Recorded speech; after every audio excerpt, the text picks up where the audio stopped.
Hello, my name is Marcus. I'm the compiler of a collection of therapy quotes entitled Psychoanalytic Self-Awareness Quotes. This is TQ 228. This one is a little bit longer than the other ones. Therapy quote number 228. Projective identification is a process linked to projection by which a person imagines a part of himself to be inside some object external to himself. It provides the illusion of control of the object and enables the subject to deny his helplessness and gain some vicarious satisfaction. The recipient of the projective identification can in turn feel so controlled by this process that he begins to lose some of his own identity. This can cause considerable confusion within the developing child, as he is not certain where he ends and what is attributed to him begins. Zinner and Shapiro have drawn attention to the wide variety of terms used by family therapists to describe family relationships in which a participant acts with others as if they were not themselves but someone else. Trading of dissociation, merging, irrational role assignments, evocation of a proxy, family projection processes, and others have been used to describe phenomena which are essentially a variant on the concept of projective identification.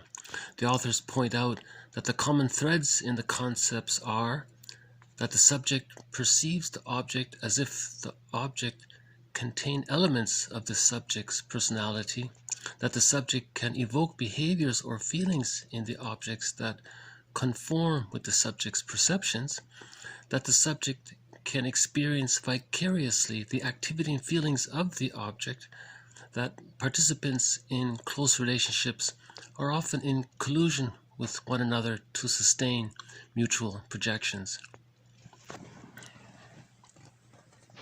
So we've had a number of quotes on projective identification so far, so this adds to the collection. So the basic idea is that there's something about yourself that you're not aware of, and then you see it, and so what you do to keep yourself unaware of it is to then see it in someone else. It's as if you put it in someone else, and then you behave towards that person as if that actually is in them and not in you. So that preserves the repression, the denial, right? And you might even try to coax that person to behave that way. And in this, what adds to our collection is this concept of vicarious identification. So now when you see the other person behaving or acting out your feelings for you, you're vicariously enjoying it because you're getting a little, it's dissociation, right? You're enjoying something at a distance or something. Or it represents dissociation. Because we're always trying to get in touch with ourselves. But if we can't get in touch with ourselves, maybe the next best thing is to get in touch with it by seeing it outside of ourselves. We're sort of trying to get in touch with it. That's why projection is called a mirror defense. You created this mirror so that you can ultimately recognize that it's a part of yourself. Now when it's this business about where he says you're invested in having that person maintain whatever it is you're projecting into that other person, and it gives you some feeling of control over what you're denying if you can keep it out there. See that you're maintaining the splitting, right? It's a defense against anxiety. Right? Now that other person can feel the pressure of it. He feels like, why is this person talking to me in this way? Why is he assuming so much and acting as if I'm supposed to understand what he means and expecting a certain reply from me? Like, who's he talking to really? Is he talking to me? He feels like he's talking to someone else. Like, who's he talking to? So the projector is trying to evoke in the other person or push their buttons or get them, I guess, seduce them, entice them to accept the projection and to go along with it. And if he does, aha, the projector feels like that he has controlled this thing that he's denied in himself by putting it into someone else. And now he sees it in someone else. Now he feels that he's controlled his ability to deny what he's repressing, what he's rejecting in himself, by externalizing it and displacing it outwardly through projective identification. Right? Now, if this is done to the child, and if the child's overwhelmed by this, he may end up identifying with all this. That's called identification with the aggressor. Now he's acting out. The parents is denied what's denied in them. So that's why children sometimes act out, because they're doing what their parents unconsciously wish they could do but can't. And they may take vicarious enjoyment in the child's acting out. So there's this aspect of it too. And there are various terms to describe. I didn't realize that family therapists very much focused on this concept of projective identification until I came across this quote. So they have other terms to more or less describe the same thing. Trading up dissociation. Jeepers. So what you're denying in yourself is disassociated. You're going to trade it. Here, child, I'll trade you. You give me, you disassociate something about yourself and accept my disassociated trait. And you identify with that, and that becomes a part of you. And I'm not sure how it works. Irrational role assignments, evocation of a proxy. That makes sense. The child is like the proxy for the parent, for some aspect of the parent that the parent is denying in himself. And he concludes there with, in close relationships, there may be a mutual agreement between the couple to do this for each other, and that both can hold it. I guess maybe it allows the relationship to go on. If this is done between if this is done between two people with a narcissistic pattern, the relationship is fragile. Bergler says, he has this one quote where some friendships are basically there's an unconscious contract between the two people in some friendships, in particular among those with a narcissistic pattern, where the contract says, quote, I'll let you play big shot in my presence, and we'll take turns, and I get to play big shot in your presence. And that's the deal. And if someone breaks that, then the friendship is in trouble, right? That kind of thing. So there was that. They both agreed to project their unmet need for mirroring or for admiration from the mother onto the other, that kind of thing.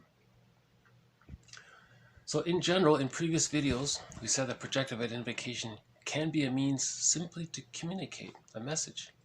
So the person is feeling something, he sees it in someone else, maybe the person is unconsciously frustrated, he's trying to make the other person frustrated. Now the friend might regard that as a message. Hey, I'm starting to feel a little frustrated. Is it possible you're trying to tell me that you're frustrated? And the projector might say, wow, that's quite a thought. I hadn't thought of that. Why do you think I might be frustrated? Because there's a theory that if the other person's starting to feel frustrated, it's because the projector is trying to disown it in himself, and he unconsciously wants his friend to feel it. Then he feels that it's outside of him, and then he feels less anxious. So I'm feeling a little bit of that frustration. Well, now that you mention it, I guess I am. So he was doing it to communicate that he was frustrated. That's all he was doing. So the friend was trying to tell his other friend that he feels uncomfortable about something, and he didn't have the words for it, so he tried to provoke it in the other person. So you remember, the prototype for this mechanism is the fusion between the mother and the baby from birth to 6 months. From birth to 6 months, during the stage of undifferentiation, the baby doesn't know where he ends and the mother begins. It's all blurred there. So if the baby has an uncomfortable feeling, he's going to feel his uncomfortable feeling with the expectation that the mother, whom he doesn't know really is there, fully feels it. And the mother's supposed to pick up the feeling because they're fused, and she's attuned, and she'll respond. It's kind of like the same thing in projective identification. The first person is trying to get the other one to feel what he's feeling, just like the baby wanted his mother to feel what he's feeling, because they're in that symbiotic stage. But the baby doesn't know he's doing it. And now unconsciously, the adult using this defense mechanism often doesn't know that he's doing it. So that's why it's called an infantile defense mechanism. Right? The second reason for projective identification given was, the example was the person didn't want to feel alone. Misery loves company. So if the person's feeling unhappy, he wants to coax his friend to feel unhappy. His focus there is, okay, I feel less alone. The third reason was to provide a reality basis upon which to rationalize the other person as having some negative trait, and then he doesn't own it in himself. Okay, so it's to create that rationalization for the externalization and the displacement of his feelings and images within himself. And there were a couple of others so far. But this one adds the concept of vicarious gratification, right? That's very common. You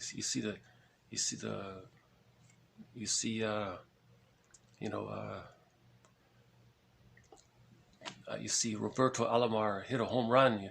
All right, or whoever, or a famous sports person, or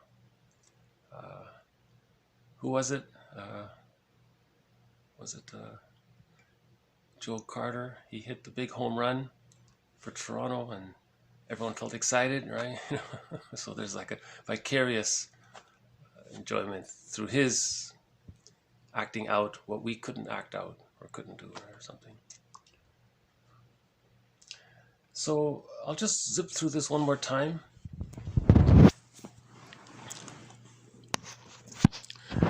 Projective identification is a process linked to projection by which a person imagines a part of himself to be inside some object, some other person, someone external to himself.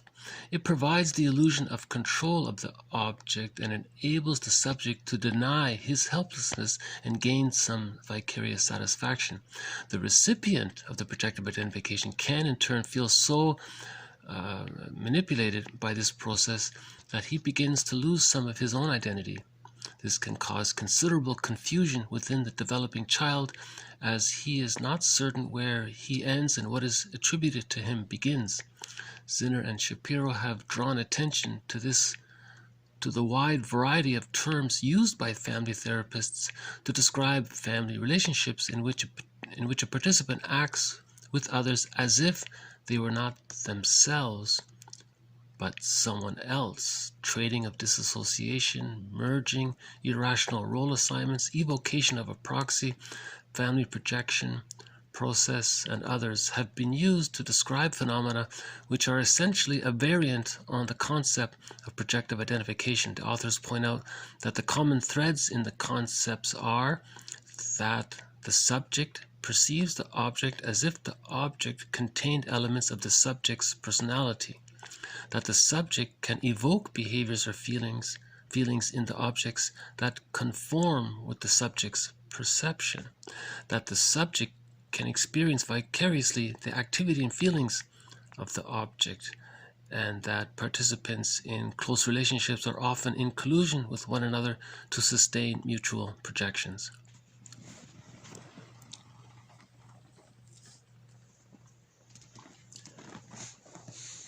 So all the more reason for moms to provide a secure attachment style.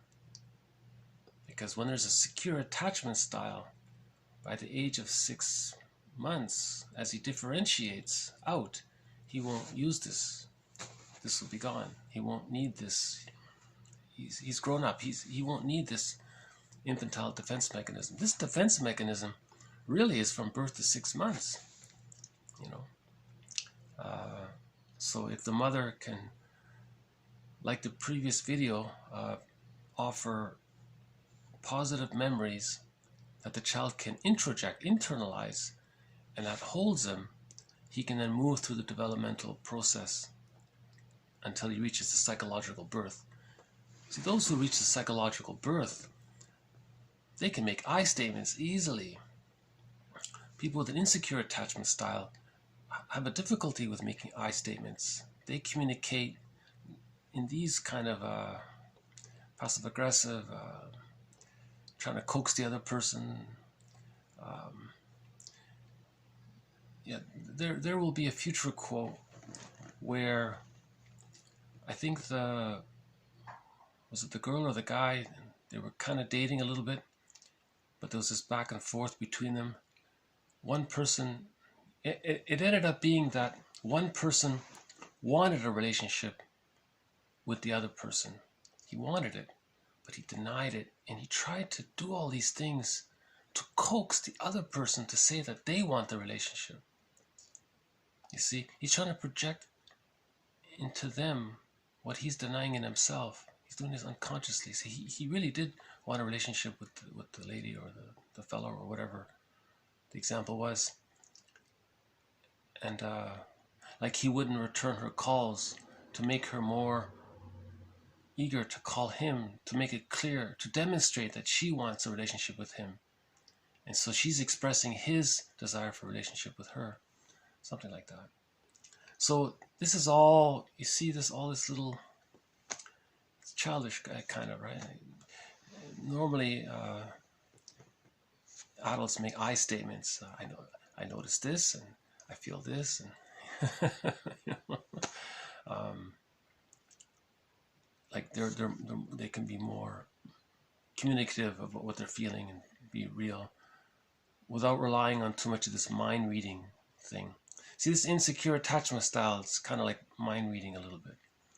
Or trying to guess, what does he mean by that behavior? Is he trying to tell me this or that? And see, that's what the mother's supposed to do with the baby. The baby's behaving in a certain way. The mother, aha, the baby, I think the baby's feeling, and she's attuned, so she's accurate in receiving his messages.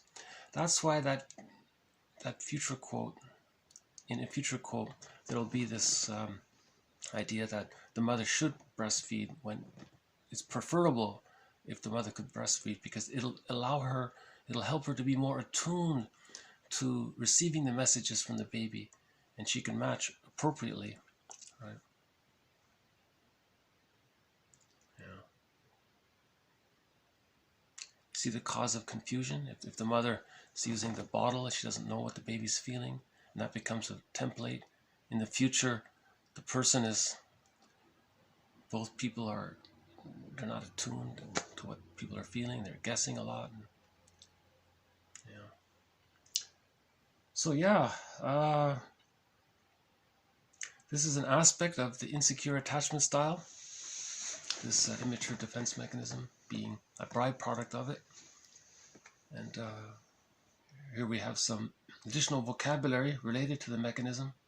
This is probably the 10th, at least the 10th quote on projective identification. Every therapist, almost every book tries to address this at some point. Everyone adds their own little thing to it. In this quote, they're adding the terms that family therapists use.